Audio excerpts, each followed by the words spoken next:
ಪರಿಕಲ್ಪನೆಗಳನ್ನ ಶಿಕ್ಷಕರಿಗೆ ಅತ್ಯಂತ ಸುಲಭವಾಗಿ ಅರ್ಥಾಗುವಂತಹ ದೃಶ್ಯ ರೂಪದ ನೀರನಕ್ಷೆಯಾಗಿ ಬದಲಾಯಿಸುವುದು. ಬೋಧನಾಶಾಸ್ತ್ರ ಅಂದ್ರೆ ಕೇವಲ ಪುಸ್ತಕದಲ್ಲಿರೋ ಸಿದ್ಧಾಂತಗಳಲ್ಲ ಅಲ್ವಾ, ಅದು ಪ್ರತಿದಿನ ತರಗತಿಯಲ್ಲಿ ನಡೆಯುವ ಒಂದು ಜೀವಂತ ಪ್ರಕ್ರಿಯೆ. ಬನ್ನಿ ಆ ಸಂಕೀರ್ಣ ಪ್ರಕ್ರಿಯೆಗಳನ್ನು ಒಟ್ಟಿಗೆ ಸೇರಿ ಬಹಳ ಆಸಕ್ತಿದಾಯಕವಾಗಿ ಬಿಡಿಸಿ ನೋಡೋಣ. ಸರಿ, ಹಾಗಾದ್ರೆ ನಾವಿಂದು ಏನೇನು ಕಲಿಯಲಿದ್ದೇವೆ ಅಂತ ಒಮ್ಮೆ ನೋಡ್ಬಿಡೋಣ. ಸಿಟಿಇಟಿ ಪಠ್ಯಕ್ರಮದ ಪರಿಚಯ, ಬೆಳವಣಿಗೆ ಮತ್ತು ಅಭಿವೃದ್ಧಿಯ ನಡುವಿನ ವ್ಯತ್ಯಾಸ, ಬಾಲ್ಯದ ಪ್ರಮುಖ ಹಂತಗಳು, ಅಭಿವೃದ್ಧಿಯ ಆಯಾಮಗಳು ಮತ್ತು ಕೊನೆಯದಾಗಿ ಅಭಿವೃದ್ಧಿಯನ್ನ ಕಲಿಕೆಯೊಂದಿಗೆ ಹೇಗೆ ಜೋಡಿಸಬಹುದು ಅನ್ನೋದನ್ನ ನಾವಿಲ್ಲಿ ಕವರ್ ಮಾಡ್ತೀವಿ. ಮೊದಲನೇ ವಿಭಾಗ ಸಿಟಿಟಿ ಪಠ್ಯಕ್ರಮದ ಪರಿಚಯ. ನಾವಿಂದು ಏನನ್ನ ಕಲಿಯಲಿದ್ದೇವೆ ಅನ್ನೋದರ ಒಂದು ಸ್ವರೂಪವನ್ನ ಅರ್ಥ ಮಾಡಿಕೊಳ್ಳೋಣ. ಸಿಟೆಟ್ ಪತ್ರಿಕೆ 2ರ ಪಠ್ಯಕ್ರಮವನ್ನ ಗಮನಿಸಿದ್ರೆ ಅದರಲ್ಲಿ ಪಿಯಾಜೆ, ವೈಗಾಟ್ಸ್ಕಿ ಅವರ ಸಿದ್ಧಾಂತಗಳಿಂದ ಹಿಡಿದು ಒಳಗೊಳ್ಳುವ ಶಿಕ್ಷಣದವರೆಗೆ ತುಂಬಾನೇ ವಿಸ್ತಾರವಾದ ವಿಷಯಗಳಿವೆ. ಆದರೆ ನಿಮಗೆಲ್ಲ ಗೊತ್ತಿರೋ ಹಾಗೆ ಭದ್ರವಾದ ಅಡಿಪಾಯವಿಲ್ಲದೆ ಯಾವ ಕಟ್ಟಡವೂ ನಿಲ್ಲೋಕೆ ಸಾಧ್ಯವಿಲ್ಲ. ಹಾಗಾಗಿ ಈ ವಿಶ್ಲೇಷಣೆಯಲ್ಲಿ ನಾವು ಸಂಪೂರ್ಣವಾಗಿ ಗಮನಹರಿಸ್ತಿರುವುದು ಪಠ್ಯಕ್ರಮದ ಅತ್ಯಂತ ಮೂಲಭೂತವಾದ ಮೊದಲನೇ ಅಂಶದ ಮೇಲೆ, ಅದೇ ಅಭಿವೃದ್ಧಿಯ ಪರಿಕಲ್ಪನೆ ಮತ್ತು ಕಲಿಕೆಯೊಂದಿಗೆ ಅದಕ್ಕಿರುವ ಸಂಬಂಧ. ಈಗ 2ನೇ ವಿಭಾಗಕ್ಕೂ ಹೋಗೋಣ. ಬೆಳವಣಿಗೆ ಮತ್ತು ಅಭಿವೃದ್ಧಿಯ ವಿಶ್ಲೇಷಣೆ. ಭವಿಷ್ಯದ ಶಿಕ್ಷಕರು ಸಾಮಾನ್ಯವಾಗಿ ಎದುರಿಸುವ ಒಂದು ದೊಡ್ಡ ತಪ್ಪು ಕಲ್ಪನೆಯನ್ನ ಈಗ ಬಗೆಹರಿಸೋಣ. ಸಾಮಾನ್ಯವಾಗಿ ನಾವು ಬೆಳವಣಿಗೆ ಮತ್ತು ಅಭಿವೃದ್ಧಿ ಅನ್ನೋ ಪದಗಳನ್ನು ಒಂದೇ ಅರ್ಥದಲ್ಲಿ ಬಳಸಿಬಿಡ್ತೀವಿ. ಆದರೆ ಅವು ಖಂಡಿತ ಒಂದೇ ಅಲ್ಲ. ಬೆಳವಣಿಗೆ ಅನ್ನೋದು ಕೇವಲ ದೈಹಿಕವಾದದ್ದು, ಅಂದ್ರೆ ಎತ್ತರ ಅಥವಾ ತೂಕ ಹೆಚ್ಚಾಗುವುದನ್ನು ನಾವು ಅಳೆಯಬಹುದು. ಇದು ಸಂಪೂರ್ಣವಾಗಿ ಪರಿಮಾಣಾತ್ಮಕ. ಆದರೆ ಅಭಿವೃದ್ಧಿ ಅಂದ್ರೆ ಹಾಗಲ್ಲ, ಅದು ಗುಣಾತ್ಮಕ. ಇದು ಮಗುವಿನ ಒಟ್ಟಾರೆ ಪ್ರಬುದ್ಧತೆಯನ್ನ ಸೂಚಿಸುತ್ತದೆ. ಇಲ್ಲಿ ಅಚ್ಚರಿಯ ವಿಷಯ ಏನಂದ್ರೆ ದೈಹಿಕ ಬೆಳವಣಿಗೆಯೇ ಇಲ್ಲದಿದ್ರೂ ಕೂಡ ಮಗುವಿನಲ್ಲಿ ಅಭಿವೃದ್ಧಿ ಆಗಲು ಖಂಡಿತ ಸಾಧ್ಯವಿದೆ. ಹಾಗಾದ್ರೆ ಅಭಿವೃದ್ಧಿಯ ನಿಖರವಾದ ಅರ್ಥವೇನು? ಇದು ಗರ್ಭಧಾರಣೆಯಿಂದ ಮರಣದವರೆಗೆ ನಿರಂತರವಾಗಿ ಮತ್ತು ಕ್ರಮಬದ್ಧವಾಗಿ ನಡೆಯುವಂತಹ ಬದಲಾವಣೆಗಳು. ಈ ಪ್ರಕ್ರಿಯೆಯು ಒಂದು ಮಗುವನ್ನು ಸಂಪೂರ್ಣ ಅವಲಂಬನೆಯಿಂದ ಸ್ವಾಯತ್ತತೆಯ ಕಡೆಗೆ, ಅಂದ್ರೆ ಸ್ವತಂತ್ರವಾಗಿರುವ ಕಡೆಗೆ ಕರೆದೊಯ್ತದೆ. ಇಲ್ಲಿ ನೀವು ಗಮನಿಸಬೇಕಾದ ಇನ್ನೊಂದು ಮುಖ್ಯವಾದ ಅಂಶ ಇದೆ. ಮಗುವಿಗೆ ಜ್ವರ ಬಂದಾಗ್ಲೋ ಅಥವಾ ಸುಸ್ತಾದಾಗ್ಲೋ ಆಗುವ ಬದಲಾವಣೆಗಳನ್ನ ನಾವು ಅಭಿವೃದ್ಧಿ ಅಂತ ಕರೆಯೋಕ್ಕಾಗಲ್ಲ. ಯಾಕೆಂದ್ರೆ ನೈಜ ಅಭಿವೃದ್ಧಿ ಅನ್ನೋದು ಯಾವಾಗ್ಲೂ ಶಾಶ್ವತ ಮತ್ತು ಕ್ರಮಬದ್ಧವಾಗಿರುತ್ತೆ. 3ನೇ ವಿಭಾಗ ಬಾಲ್ಯದ ಪ್ರಮುಖ ಹಂತಗಳು. ಮಗುವಿನ ಜೀವನದ ಕಾಲಾನುಕ್ರಮದ ಈ ರೋಮಾಂಚಕ ಪ್ರಯಾಣವನ್ನ ಈಗ ನಕ್ಷೆ ಮಾಡೋಣ ಬನ್ನಿ. ಮನುಷ್ಯನ ಜೀವಿತಾವಧಿಯಲ್ಲಿ ನಾವು ವಿವಿಧ ಹಂತಗಳನ್ನ ಸ್ಪಷ್ಟವಾಗಿ ವಿಂಗಡಿಸ್ಬೋದು. ಜನನಪೂರ್ವ ಹಂತದಿಂದ ಹಿಡಿದು ಶೈಶವಾವಸ್ಥೆ, ಬಾಲ್ಯ, ಹದಿಹರಿಯ ಹಾಗೂ ಕೊನೆಯಲ್ಲಿ ವೃದ್ಧಾಪ್ಯದವರೆಗಿನ ವಯಸ್ಸಿನ ಮಿತಿಗಳಿವು.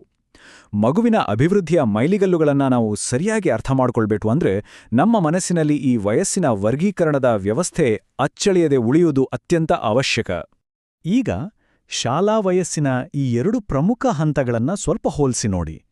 ಪೂರ್ವ ಬಾಲ್ಯ ಅಂದ್ರೆ 2ರಿಂದ 6 ವರ್ಷದ ಮಕ್ಕಳು ಸ್ವಲ್ಪ ಮಟ್ಟಿಗೆ ಸ್ವಯಂ ಕೇಂದ್ರಿತರಾಗಿರ್ತಾರೆ.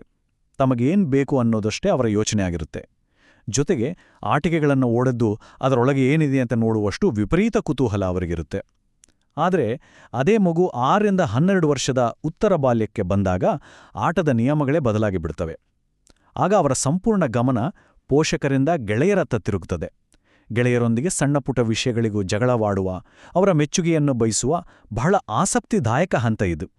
ಇನ್ನು ಮಗುವಿನ ಜೀವನದ ಅತ್ಯಂತ ನಿರ್ಣಾಯಕ ಘಟ್ಟ ಅಂದ್ರೆ ಅದು ಹದಿಹರೆ. ಹೌದು, ಇದನ್ನ ಒತ್ತಡ ಮತ್ತು ಬಿರುಗಾಳಿಯ ಹಂತ ಅಂತಾನೆ ಕರೆಯಲಾಗುತ್ತೆ. ಇಲ್ಲಿ ಜೈವಿಕ ಮತ್ತು ಸಾಮಾಜಿಕ ಬದಲಾವಣೆಗಳು ಎರಡೂ ಒಟ್ಟಿಗೆ ನಡೆಯೋದ್ರಿಂದ ನಾವೀಗ ವಯಸ್ಕರೋ ಅಥವಾ ಇನ್ನು ಮಕ್ಕಳೋ ಅನ್ನೋ ದೊಡ್ಡ ಗೊಂದಲದಲ್ಲಿ ಆ ಮಕ್ಕಳಿರ್ತಾರೆ. ತಮ್ಮ ಭವಿಷ್ಯದ ಬಗ್ಗೆ ಆತಂಕ, ಹಾಗೆ ಸಮಾಜದ ಜೊತೆಗಿನ ಹೊಂದಾಣಿಕೆಯ ಸಮಸ್ಯೆಗಳು ಅವರ ಭಾವನಾತ್ಮಕ ಅಸ್ಥಿರತೆಗೆ ಪ್ರಮುಖ ಕಾರಣವಾಗ್ತವೆ. ಇದನ್ನೇ ಮನಶ್ಶಾಸ್ತ್ರಜ್ಞರಾದ ಜೇಮ್ಸ್ ಮಾರ್ಷಿಯಾ ಅವರು ಬಹಳ ಅದ್ಭುತವಾಗಿ ವಿವರಿಸಿದ್ದಾರೆ. ಹದಿಹರೆಯದವರು ತಮ್ಮ ಗುರುತನ್ನ ಅಂದ್ರೆ ಐಡೆಂಟಿಟಿಯನ್ನ ಹೇಗೆ ಹುಡುಕ್ತಾರೆ ಅನ್ನೋದನ್ನ ಅವರು 4 ವಿಭಾಗ ಮಾಡಿದ್ದಾರೆ. ಕೆಲವರು ತಮಗೆ ಬೇಕಾದ ನೈಜ ಆಯ್ಕೆಗಳನ್ನು ಹುಡುಕಿ ಸಾಧನೆಯ ಹಂತ ತಲುಪ್ತಾರೆ. ಇನ್ನು ಕೆಲವರ ಭವಿಷ್ಯವನ್ನ ಅವರ ಮನೆಯ ಹಿರಿಯರೇ ನಿರ್ಧರಿಸಿ ಆ ಹುಡುಕಾಟವನ್ನ ಮುಕ್ತಾಯಗೊಳಿಸಿಬಿಡ್ತಾರೆ. 3ನೇದಾಗಿ ಯಾವ ಆಸಕ್ತಿಯೂ ಇಲ್ಲದೆ ಪ್ರಸರಣದ ಹತಾಶೆಯಲ್ಲಿರುವವರು ಮತ್ತು ಕೊನೆಯದಾಗಿ ನಿರ್ಧಾರಗಳನ್ನು ಮುಂದೂಡ್ತಾ ಒಂದು ರೀತಿಯ ಗುರುತಿನ ಬಿಕ್ಕಟ್ಟಿನಲ್ಲಿ ಸಿಲುಕುವವರು. ಇದು ನಿಜಕ್ಕೂ ಆಳವಾದ ಮನೋವಿಜ್ಞಾನ ಅಲ್ವಾ? ಈಗ 4ನೇ ವಿಭಾಗ, ಅಭಿವೃದ್ಧಿಯ ಆಯಾಮಗಳು. ಮಗುವಿನ ಸಂಪೂರ್ಣ ವ್ಯಕ್ತಿತ್ವವನ್ನು ರೂಪಿಸುವ ನಿರ್ದಿಷ್ಟ ಅಂಶಗಳನ್ನು ನಾವಿಲ್ಲಿ ವಿಶ್ಲೇಷಿಸುತ್ತೇವೆ. ದೈಹಿಕ ಬೆಳವಣಿಗೆಯ ಬಗ್ಗೆ ಮಾತನಾಡುವಾಗ ಈ ಒಂದು ನಿರ್ದಿಷ್ಟ ವೈಜ್ಞಾನಿಕ ಪದವನ್ನು ನಾವು ಅರ್ಥ ಮಾಡಿಕೊಳ್ಳಲೇಬೇಕು. ಅದೇ ಸೆಫೆಲೋಕಾರ್ಡಲ್ ಅನುಕ್ರಮ. ಇದರ ಅರ್ಥ ಇಷ್ಟೇ: ದೈಹಿಕ ಬೆಳವಣಿಗೆಯು ಯಾವಾಗಲೂ ಒಂದು ನಿಶ್ಚಿತ ದಿಕ್ಕಿನಲ್ಲಿಯೇ ನಡೆಯುತ್ತದೆ. ಅಂದ್ರೆ ತಲೆಯಿಂದ ಪ್ರಾರಂಭವಾಗಿ ದೇಹದ ಕೆಳಭಾಗದತ್ತ ಸಾಗುತ್ತದೆ. ಮಗುವಿನ ಪರಿಮಾಣಾತ್ಮಕ ಬೆಳವಣಿಗೆಯು ಹೇಗೆ ಒಂದು ಊಹಿಸಬಹುದಾದ ಮಾರ್ಗವನ್ನೇ ಅನುಸರಿಸುತ್ತದೆ ಅನ್ನೋದಕ್ಕೆ ಇದೊಂದು ಅತ್ಯುತ್ತಮವಾದ ಉದಾಹರಣೆ. ಕೇವಲ ದೈಹಿಕ ಬೆಳವಣಿಗೆ ಅಷ್ಟೇ ಅಲ್ಲ, ಅಭಿವೃದ್ಧಿಯಲ್ಲಿ ಬೇರೆ ಆಯಾಮಗಳೂ ಇವೆ. ಮಗುವಿನ ಆಲೋಚಿಸುವ ಮತ್ತು ತರ್ಕಿಸುವ ಸಾಮರ್ಥ್ಯವೇ ಅರಿವಿನ ಅಭಿವೃದ್ಧಿ. ಇನ್ನು ಸರಿ ತಪ್ಪುಗಳ ನಡುವಿನ ದೈನಂದಿನ ಸಂಘರ್ಷವನ್ನು ಬಗೆಹರಿಸಿಕೊಳ್ಳುವುದು ನೈತಿಕ ಅಭಿವೃದ್ಧಿ. ಆದರೆ ನಾವಿಲ್ಲಿ ಗಮನಿಸಲೇಬೇಕಾದ ಅತಿ ಮುಖ್ಯ ಅಂಶ ಅಂದ್ರೆ ಅದು ಸಾಮಾಜಿಕ ಅಭಿವೃದ್ಧಿ. ಒಂದು ಮಗು ಸಾಮಾಜಿಕವಾಗಿ ಹೇಗೆ ಬೆಳೆಯುತ್ತೆ ಅನ್ನೋದಕ್ಕೆ ಕುಟುಂಬದ ಜೊತೆಗೆ ಶಾಲೆ ಕೂಡ ಸಂಪೂರ್ಣ ಕೇಂದ್ರಬಿಂದುವಾಗಿರುತ್ತೆ. 5ನೇ ಹಾಗೂ ಕೊನೆಯ ವಿಭಾಗ, ಅಭಿವೃದ್ಧಿಯನ್ನು ಕಲಿಕೆಯೊಂದಿಗೆ ಜೋಡಿಸುವುದು. ಇದು ನಮ್ಮ ವಿಶ್ಲೇಷಣೆಯ ಅತ್ಯಂತ ಪ್ರಮುಖ ಘಟ್ಟ. ಇದುವರೆಗೆ ನೋಡಿದ ಎಲ್ಲಾ ಸಿದ್ಧಾಂತಗಳು ನಿಜವಾದ ತರಗತಿಯಲ್ಲಿ ಹೇಗೆ ಬಳಕೆಯಾಗುತ್ತವೆ ಅಂತ ನೋಡೋಣ. ಇಲ್ಲಿ ನಿಜಕ್ಕೂ ಆಸಕ್ತಿದಾಯಕವಾದ ವಿಷಯ ಏನಂದ್ರೆ ಅಭಿವೃದ್ಧಿಯ ಊಹಿಸುವಿಕೆ. ಅಂದ್ರೆ ಒಂದು ಮಗುವಿನ ಅಭಿವೃದ್ಧಿ ಯಾವ ವಯಸ್ಸಿನಲ್ಲಿ, ಯಾವ ಹಂತದಲ್ಲಿ ಹೇಗಿರ್ತದೆ ಅಂತ ನಾವು ಖಂಡಿತ ಊಹಿಸ್ಬೋದು. ಒಬ್ಬ ಶಿಕ್ಷಕರಿಗೆ ಈ ವಿನ್ಯಾಸಗಳ ಬಗ್ಗೆ ಸರಿಯಾದ ಅರಿವಿದ್ದಾಗ ಅವರು ಮಗುವಿನ ನಿಖರವಾದ ಸಾಮರ್ಥ್ಯಗಳಿಗೆ ತಕ್ಕಂತೆ ತಮ್ಮ ಬೋಧನೆಯನ್ನು ರೂಪಿಸ್ಕೊಳ್ಬಹುದು.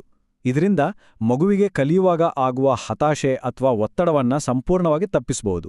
ಇದೆಷ್ಟೊಂದು ಉಪಯುಕ್ತ ಅಲ್ವಾ? ಹಾಗಾದ್ರೆ ಅಭಿವೃದ್ಧಿ ಮತ್ತು ಕಲಿಕೆಯ ನಡುವಿನ ಈ ಪ್ರಕ್ರಿಯೆ ಹೇಗೆ ನಡೆಯುತ್ತೆ? ಇದು ಹಂತ ಹಂತವಾಗಿ ನಡೆಯುವಂತಹದು. ಮೊದಲನೆಯದಾಗಿ ಜೈವಿಕ ಪ್ರಬುದ್ಧತೆ ಬರುತ್ತೆ.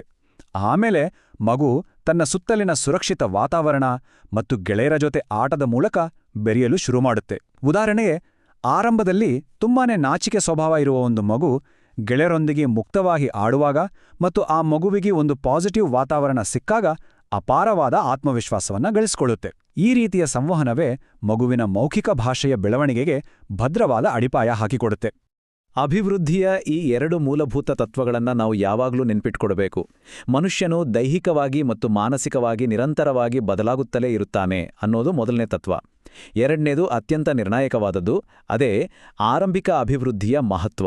ಮಗುವಿನ ಆರಂಭಿಕ ವರ್ಷಗಳಲ್ಲಿ ಸಿಗುವ ಪೋಷಕರ ಪ್ರೀತಿ, ಕಾಳಜಿ ಮತ್ತು ಸಕಾರಾತ್ಮಕ ಅನುಭವಗಳು ಆ ಮಗು ದೊಡ್ಡವನಾದ ಮೇಲೆ ವರ್ತನಾ ಸಮಸ್ಯೆಗಳನ್ನು ಎದುರಿಸದಂತೆ ತಡೆಯುವಲ್ಲಿ ಬಹುಮುಖ್ಯ ಪಾತ್ರ ವಹಿಸುತ್ತವೆ.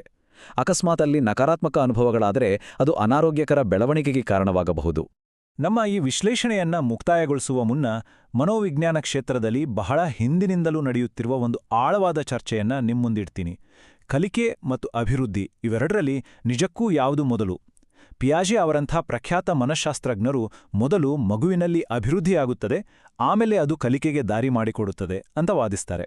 ಆದರೆ ಇನ್ನು ಕೆಲವು ತಜ್ಞರು ಇಲ್ಲ, ಕಲಿಕೆಯೇ ಅಭಿವೃದ್ಧಿಯನ್ನು ಉತ್ತೇಜಿಸುತ್ತದೆ ಅಂತ ನಂಬುತ್ತಾರೆ. ನಿಜ ಹೇಳಬೇಕಂದ್ರೆ ಈ ಎರಡೂ ಪ್ರಕ್ರಿಯೆಗಳು ಒಂದಕ್ಕೊಂದು ಎಷ್ಟು ಹೆಣೆದುಕೊಂಡಿವೆ ಎಂದರೆ ಇದರ ಬಗ್ಗೆ ಆಳವಾಗಿ ಯೋಚಿಸುವುದು ಬಿಟ್ಟರೆ ಬೇರೆ ದಾರಿಯಿಲ್ಲ. ಈ ಒಂದು